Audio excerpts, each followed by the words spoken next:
नमस्कार मित्रांनो, बघा मित्रांनो, असे प्रश्न कसे आपण कमीत कमी वेळात सॉल्व्ह करू शकतो ते बघूयात। बघा प्रश्न कुठे आला आहे तर गोंदिया 2024 मध्ये आला मित्रांनो हा प्रश्न आहे। बघा काय प्रश्न आहे हा, एका विद्यार्थ्याला एका संख्येला 12 ने गुणायला सांगितले होते, चुकून त्याने त्या संख्येला 21 ने गुणले, त्यामुळे त्याचे उत्तर बरोबर उत्तरापेक्षा 63 ने काय आले तर जास्त आले।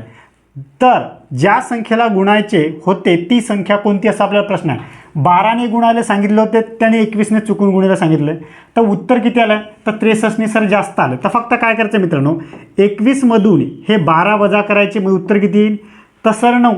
म्हणजे हे 9 हे 63 म्हणजे काय आहे तर 9, फक्त यांनी आता भाग द्या, ती संख्या आपल्याला भेटून जाईल। 9 1 9 9 7 तर सर 63, म्हणजे ती संख्या कोणती आहे तर ज्या संख्येला गुणायचं होतं तर ती संख्या आहे सर 7 आहे सर असं ऑप्शनमध्ये। तर हो सर, ऑप्शन क्रमांक 1 मध्ये आहे। तर अशा प्रकारे मित्रांनो या गणिताला तुम्हाला सॉल्व्ह करायचं